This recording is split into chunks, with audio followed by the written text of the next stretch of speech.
Hello students, मैं सुजाता आपको आपका हमारे YouTube चैनल में स्वागत करती हूँ। तो पिछले क्लास में हमने देखा था कि संज्ञा क्या है, संज्ञा के बारे में पढ़ रहे थे।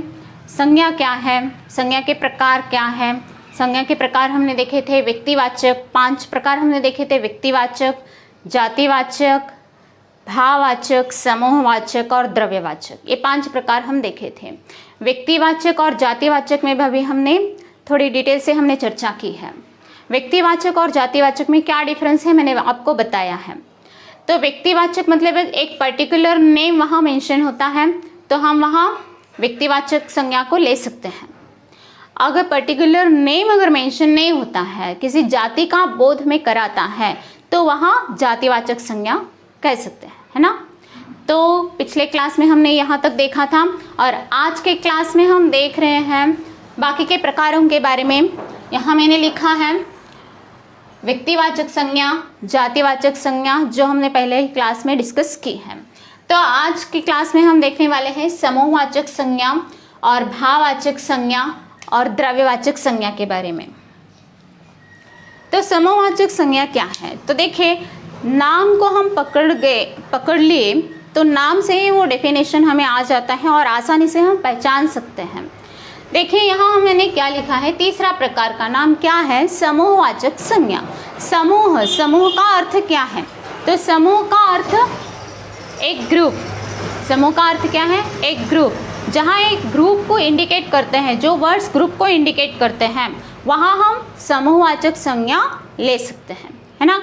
तो इसको मैंने डेफिनेशन, हमने क्या डेफिनेशन हम लिख सकते हैं इसका, जिस शब्द से क्या है, जिस शब्द से किसी समूह का, ये वर्ड बहुत इंपॉर्टेंट है हमारे लिए, किसी समूह का बोध हो उसे समूहवाचक संज्ञा कहते हैं। क्या है डेफिनेशन, जिस शब्द से किसी समूह, समूह मतलब मैंने क्या बताया आपको, ग्रुप, समूह का बोध हो उसे समूहवाचक संज्ञा कहते हैं। उदाहरण के लिए जैसे अब देखिए यहाँ मैंने क्या उदाहरण आपके लिए लिखा है, परिवार, क्या है, परिवार, भीड़, परिवार मतलब फैमिली, है ना, हम कहाँ रहते हैं, फैमिली में ही रहते हैं। तो परिवार, भीड़, झुंड, भीड़ मतलब लोगों का जो समूह होता है, ग्रुप ऑफ पीपल जिसे कहते हैं, उसे कहते हैं हम भीड़। झुंड एक ग्रुप ऑफ एनिमल, मतलब जो पशु होते हैं, उनका जो ग्रुप होता है उन्हें कहते हैं हम झुंड। ओके, समझ में आया ना आपको भीड़ में और झुंड में क्या डिफरेंस है। भीड़ का अर्थ भी ग्रुप ही है, झुंड का अर्थ भी ग्रुप ही है, लेकिन वो किनका ग्रुप है वो इम्पॉर्टेंट है। अब आपको हमें समझना है कि हम भीड़ में रहते हैं कभी कभी या झुंड में रहते हैं, है ना। हम मानव है इसलिए तो कभी हम झुंड में नहीं रहेंगे, है ना, तो हम भीड़ में ही रहेंगे। यस, नेक्स्ट है समाज। समाज, देखिए समाज कैसे बनता है, क्या एक व्यक्ति से समाज बन सकता है, नहीं, तो बहुत सारे लोगों का समूह बनकर, ग्रुप बनकर तब वो समाज बनता है ना। तो ऐसे शब्दों को भी हम किस में लेंगे, समूहवाचक संज्ञा में। आगे लिखा है मैंने प्रजा, के देश की प्रजा होती है, हम सब क्या है, प्रजा है, देश की प्रजा है। तो एक व्यक्ति से क्या प्रजा बन सकती है, एक व्यक्ति से देश बन सकता है, नहीं। तो प्रजा मतलब ये भी बहुत सारे लोगों को इंडिकेट करता है। सरकार, यहाँ मैंने एक वर्ड और भी लिखा है, सरकार, हमारी जो भारत की सरकार है, क्या एक व्यक्ति से सरकार बन सकती है, नहीं। तो ऐसे शब्दों को भी हम समूहवाचक संज्ञा में ले सकते हैं। अब परिवार भी देखिए, यहाँ परिवार के एक व्यक्ति से परिवार बन सकता है, नहीं, कम से कम 2 व्यक्ति तो होने चाहिए, तभी हम परिवार कह सकते हैं। तो ये हुआ समूहवाचक संज्ञा, इसमें कोई डिफिकल्टी नहीं है, बहुत आसान है। ओके, अब नेक्स्ट कौन सा है हम देखेंगे, भाववाचक संज्ञा। भाववाचक संज्ञा आपको मैंने बताया था कि स्टार्टिंग में 5 टाइप्स जब बता रही थी, तब आपको भाववाचक संज्ञा के बारे में स्पेशल बताऊंगी, ऐसा मैंने आपको बताया था, क्योंकि यहाँ बाकी के सभी जो संज्ञाएं हैं वो अलग हैं और जो भाववाचक संज्ञा है वो अलग है। आसानी से हम पहचान सकते हैं, लेकिन स्टूडेंट्स थोड़ा ज़्यादा से ज़्यादा यहाँ इस भाववाचक संज्ञा में ही कंफ्यूज होते हैं। तो ध्यान से सुनिए, भाववाचक संज्ञा क्या है। तो भाववाचक संज्ञा का डेफिनेशन एक बार पढ़ेंगे हम। जिन शब्दों से क्या है, जिन शब्दों से किसी गुण, दोष, स्वभाव, भाव, स्वभाव और भाव अलग है, स्वभाव, भाव, दशा का बोध होता है, उन्हें भाववाचक संज्ञा कहते हैं। क्या है डेफिनेशन? जिन शब्दों से किसी गुण, दोष, स्वभाव, भाव या दशा का बोध होता है, उन्हें क्या कह सकते हैं हम? भाववाचक संज्ञा है। अब देखिए, मैंने एग्जाम्पल लिखा है गुण, दोष के बारे में कुछ एग्जाम्पल, भाव क्या है उसके बारे में मैंने कुछ एग्जाम्पल्स, और दशा क्या है, दशा का अर्थ क्या है, मतलब कैसे एग्जाम्पल को हम दशा में ले सकते हैं। तो यहाँ कुछ एग्जाम्पल्स मैंने लिखा है। अब देखिए, गुण और दोष क्या लिखा है। पहला मैंने हमारे डेफिनेशन में है यहाँ किसी गुण या दोष, मतलब गुण भी ले सकते हैं और दोष भी इसमें ले सकते हैं। तो अच्छाई, बुराई, सुंदरता, कुरूपता, चतुरता आदि शब्द है ना। आपको थोड़ा सा डाउट आया होगा कि गुण और दोष तो विशेषण में लेते हैं ना मैडम, है ना, गुण और दोष तो विशेषण में लेते हैं, लेकिन जहाँ विशेषण के बारे में हम प्रयोग करते हैं वहाँ वर्ड अलग रहता है और भाववाचक संज्ञा में ये वर्ड अलग है। फॉर एग्जाम्पल के लिए देखिए, मैं यहाँ लिखती हूँ आपको,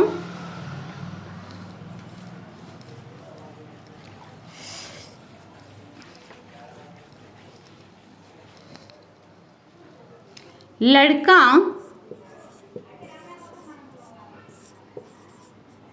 अच्छा है। क्या लिखा मैंने? लड़का अच्छा है। ये एक वाक्य है। और दूसरा वाक्य लिखती हूँ, लड़के में अच्छाई है। देखिए स्टूडेंट्स, दोनों भी क्वालिटीज ही बता रहे, गुण के बारे में ही बता रहे हैं, लेकिन यहाँ जो शब्द का प्रयोग हुआ है वो अलग अलग हुआ है। लड़का अच्छा है मतलब यहाँ भी गुण है, और लड़के में अच्छाई है यहाँ भी गुण है, लेकिन शब्द का प्रयोग देखिए किस तरह है। जब ये अच्छा शब्द का अच्छाई में जब प्रयोग होता है तब ये भाववाचक संज्ञा में बदल जाता है। क्या कहा मैंने? अच्छा शब्द का जब अच्छाई में हम प्रयोग करते हैं तब ये भाववाचक संज्ञा में बदल जाता है। भाववाचक संज्ञा के बारे में नेक्स्ट क्लास में हम और थोड़ा डिटेल में पढ़ेंगे। ओके, तो देखिए, अच्छाई, बुराई। अब देखो, बुराई, लड़का बुरा है हम लिख सकते हैं, ये भी गुण है, और लड़के में बुराई है ऐसे भी हम लिख सकते हैं, मतलब बुरा एक विशेषण है, तो बुरा जो शब्द है वो भाववाचक संज्ञा में बदलने पर बुराई आ जाता है। ओके, अब नेक्स्ट देखिए, सुंदरता। प्रकृति की सुंदरता बहुत अच्छी है, प्रकृति की सुंदरता मनमोहक है, ऐसे शब्द में हम सुंदर विशेषण है और सुंदरता भाववाचक संज्ञा है। कुरूपता मतलब देखने में जो अच्छा नहीं लगते हैं, मतलब अच्छा नहीं दिखता है, ऐसे दृश्य को हम कुरूपता ले सकते हैं, मतलब सुंदरता के अपोजिट कुरूपता। और चतुरता जो इंटेलिजेंट है, ओके, चतुर इंटेलिजेंट और चतुरता मतलब इंटेलिजेंस, ओके। गुण और दोष के बारे में भाव देखिए। अब भाव हमारे डेफिनेशन में, हमारे जो नाम में ही भाववाचक संज्ञा है, संज्ञा के प्रकारों में ही भाववाचक संज्ञा है, इसीलिए यह केवल हम भाव को नहीं ले सकते हैं, इसीलिए मैंने लिखा आपको गुण, दोष, भाव और दशा, ये सभी भाववाचक संज्ञा में हमें लेना चाहिए। अब देखिए, भाव में क्या होता है, हमारे जो फीलिंग्स होते हैं, जो हम महसूस करते हैं, फील होते हैं, ऐसे शब्दों को हम भाववाचक संज्ञा में ले सकते हैं। अब देखिए, यहाँ सुख क्या है? सुख, शांति, सुख, शांति, ऐसे शब्दों को हम ऐसे दिखा सकते हैं क्या? नहीं दिखा सकते। ये सुख है, ये शांति है, ऐसे दिखा सकते हैं क्या? नहीं दिखा सकते। ऐसे शब्दों को, ऐसे भावों को हम केवल फील कर सकते हैं, महसूस कर सकते हैं। ऐसे ही शब्दों को हम भाववाचक संज्ञा में ले सकते हैं। अब सुख देखो, सुख को हम महसूस कर सकते हैं। जहाँ हमें आनंद मिलता है, आनंद भी हम महसूस कर सकते हैं। जहाँ आनंद मिलता है वही सुख होता है ना। यस। तो शांति को भी हम महसूस कर सकते हैं। जहाँ पीसफुल वातावरण होता है, बहुत शांत वातावरण होता है, तो हम फील होते हैं कि हाँ बहुत अच्छा है ना। नेक्स्ट, प्रसन्नता और जन्म, मृत्यु आदि सभी शब्द भी किसमें आते हैं? भाववाचक संज्ञा में आते हैं। तो दशा देखिए, अब दशा क्या है? दशा मतलब हमारे जो जीवन की अवस्थाएं जो हैं, क्या कहा मैंने? हमारे जीवन की जो अवस्थाएं हैं उन सबको हम दशा में ले सकते हैं। क्या है जीवन की अवस्थाएं? हाँ, जन्म के बाद हम थोड़े दिनों में, जन्म से ही हम थोड़े एक 15 साल तक हम देखेंगे तो उस काल के पीरियड को, उस पीरियड को हम बचपन कह सकते हैं ना। बचपन, चाइल्डहुड जिसे हम कहते हैं अंग्रेजी में। छोटे बच्चों का जो एज होता है वो सभी हम बचपन ही कहते हैं। और आगे है यौवन, थोड़ा बड़ा होने के बाद यौवन, और यौवन चले जाने के बाद क्या आ जाता है? बुढ़ापा, है ना। यस। तो ऐसे जीवन की जो अवस्थाएं हैं, ऐसे शब्दों को भी हम किस में ले सकते हैं? भाववाचक संज्ञा में ले सकते हैं। अब आगे का कौन सा है स्टूडेंट्स? मुझे लगता है कि इसमें तो कोई डाउट नहीं रहेगा। अगर आपको कोई डाउट है इसमें तो मुझे कमेंट करके भेज दीजिए। ओके, आगे का जो हमारा टाइप है कौन सा है? ओके स्टूडेंट्स, आगे का कौन सा प्रकार है हमारा? 5वां प्रकार, द्रव्यवाचक संज्ञा ना। द्रव्यवाचक संज्ञा, तो इसका डेफिनेशन एक बार हम पढ़ेंगे। जिन शब्दों से द्रव्य, गैस, धातु, अधातु आदि का बोध होता है उन्हें द्रव्यवाचक संज्ञा कहते हैं। तो डेफिनेशन में क्या है? जिन शब्दों से द्रव्य, गैस, धातु, अधातु का बोध होता है, हम उन सभी शब्दों को द्रव्यवाचक संज्ञा में लेंगे। उदाहरण के लिए देखिए यहाँ, अब यहाँ देखिए स्टूडेंट्स, द्रव्य का अर्थ एक्चुअल मीनिंग क्या होता है? तो लिक्विड होता है। द्रव्य का एक्चुअल मीनिंग क्या होता है? लिक्विड। लेकिन यहाँ हमें डेफिनेशन में थोड़ा व्यापक रूप में हमें लेना है। ओके, तो इसके लिए एग्जाम्पल देखिए। द्रव्य, पहले हमने द्रव्य ही लेंगे क्योंकि द्रव्य हमारे प्रकार में ही द्रव्य है ना। तो द्रव्य मतलब लिक्विड। जो भी आपको लिक्विड आइटम्स सभी दिखाई देते हैं वो सभी किसमें लेंगे? हम द्रव्यवाचक में लेंगे। फॉर एग्जाम्पल के लिए मैंने लिखा है यहाँ पानी, दूध, तेल आदि। और भी कुछ शब्द आप ले सकते हैं, पेट्रोल, डीजल, ऐसे शब्द ना। तो गैस, अब गैसेस जो भी हम साइंस में पढ़ते हैं, है ना, उसे भी हम ये द्रव्यवाचक संज्ञा में ले सकते हैं। फॉर एग्जाम्पल के लिए मैंने यहाँ लिखा है ऑक्सीजन, हाइड्रोजन आदि। आगे है धातु। धातु मतलब मेटल। धातु का अर्थ क्या है? मेटल। अब मेटल जो भी होते हैं वो सभी हम इसमें ले सकते हैं। फॉर एग्जाम्पल के लिए मैंने लिखा है लोहा ना। लोहा मतलब आयरन। और सोना, सोना मतलब गोल्ड। लोहा, सोना, तांबा ये सभी किस में आते हैं? धातु में आते हैं। और धातु किस में आता है? हमारे द्रव्यवाचक संज्ञा में आता है। नेक्स्ट है अधातु। अब धातु आया तो अधातु फेल हो जाएगा, है ना, तो इसीलिए अधातु भी इसमें शामिल हो गया है। तो अधातु में क्या है? अधातु में है लकड़ी, प्लास्टिक और कोयला और हीरा, मोती, ये सभी वर्ड किस में आते हैं? अधातु में। और अधातु किस में आता है? द्रव्यवाचक संज्ञा में ना। अब देखिए मैं आपको एक सेंटेंस लिखती हूँ, उसमें बताइए कि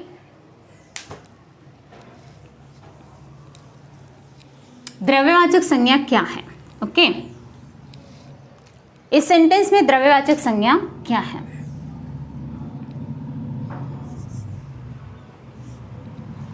ऐसे लिखेंगे,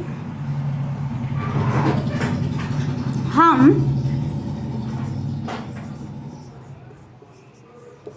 दरवाजे के पास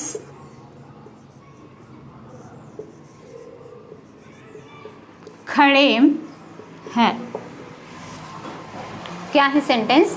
हम दरवाजे के पास खड़े हैं। अब बताइए मुझे इसमें द्रव्यवाचक संज्ञा कौन सी है ना? थोड़ा सोचिए और बताइए। चलो मैं आपको ऑप्शंस भी देती हूँ। हम बी ऑप्शन में आएगा दरवाजा, चलो दरवाजे हैं इसलिए दरवाजे ही लिखेंगे। और सी ऑप्शन में है खड़े, और डी ऑप्शन में है कोई नहीं, कोई नहीं। आप बताइए, आंसर आपके लिए इजी रहेगा कि कैसे आइडेंटिफाई करना है। अच्छा, कुछ स्टूडेंट्स गेस कर रहे होंगे कि दरवाजे राइट आंसर होगा क्योंकि अधातु है ना। ओके, अधातु है और ये भी लकड़ी से बनी है, तो इसलिए हम लेंगे इसको द्रव्यवाचक संज्ञा में, है ना। बहुत सारे स्टूडेंट्स यहाँ कंफ्यूज हो जाते हैं। तो देखो, आज मैं आपको क्लैरिटी दे रही हूँ कि दरवाज़ा किस में आता है और जो अधातु होने पर भी वो किस में आता है। यहाँ भी हमें कुछ समझना चाहिए पॉइंट्स को। जो भी रॉ मटेरियल्स होते हैं, क्या कहा मैंने, इंपॉर्टेंट पॉइंट बता रहे हैं स्टूडेंट्स, लिसन केयरफुली। जो भी रॉ मटेरियल होते हैं उनसे भी रॉ मटेरियल को हम द्रव्यवाचक संज्ञा में ले सकते हैं, लेकिन उस रॉ मटेरियल से जो भी वस्तुएं हम बनाते हैं, क्या कहा मैंने, उस रॉ मटेरियल से जो भी वस्तुएं बनाते हैं वो सभी जातिवाचक संज्ञा में जाते हैं। ओके, वो सभी किस में जा सकते हैं, जातिवाचक संज्ञा में। अब देखो, यहाँ दरवाजा तो है, अधातु तो है, लेकिन ये क्या रॉ मटेरियल है? नहीं, है ना, रॉ मटेरियल नहीं है ये, क्योंकि ये लकड़ी से बना है। किससे बना है? ये लकड़ी से बना है, तो लकड़ी ये रॉ मटेरियल है, इसीलिए हम इसको लेंगे हम द्रव्यवाचक संज्ञा में, और ये दरवाज़ा जो है इसको हम जातिवाचक संज्ञा में। तो स्टूडेंट्स आप बताइए कि अब इसका आंसर क्या होगा। ओके, हम तो नहीं होगा, दरवाजे और खड़े भी नहीं होगा क्योंकि वो वर्ब है, क्रिया है। अब ये आंसर राइट होगा आपका, ये आंसर रॉन्ग होगा, इनमें से कोई भी नहीं है। क्वेश्चन क्या था हमारा, इसमें से द्रव्यवाचक संज्ञा कौन सी है, ये हमारा क्वेश्चन था। तो बहुत सारे स्टूडेंट्स यहाँ बी गेस किए होंगे, लेकिन इसका राइट आंसर क्या है, डी, मतलब इसमें से कोई भी नहीं है, ये राइट आंसर है। ओके स्टूडेंट्स, आई होप आपको सभी प्रकार समझ में आए होंगे। फिर भी किसी प्रकार में आपको डाउट है तो प्लीज़ कमेंट करके भेजिए, और मैं आपको तेलुगु में भी एक्सप्लेन कर सकती हूँ। ओके, अगर आपकी डिमांड है, आपके कमेंट्स अगर मुझे आए तो मैं हिंदी टू हिंदी और नहीं तो हिंदी टू तेलुगु में भी एक्सप्लेन कर सकती हूँ। बस आपके कमेंट का मुझे इंतज़ार है, उतना ही। Okay students, bye bye, take care. और नेक्स्ट जो क्लास हमारा है वो हमारे लिए बहुत बहुत इम्पॉर्टेंट है। संज्ञा का टॉपिक यहाँ तक ख़त्म हो गया ऐसा मत समझिए। ओके, नेक्स्ट जो हमारा क्लास है वो हमारे लिए, हमारे कॉम्पिटिटिव एग्जाम्स के लिए बहुत बहुत इम्पॉर्टेंट है। Okay students, bye bye, take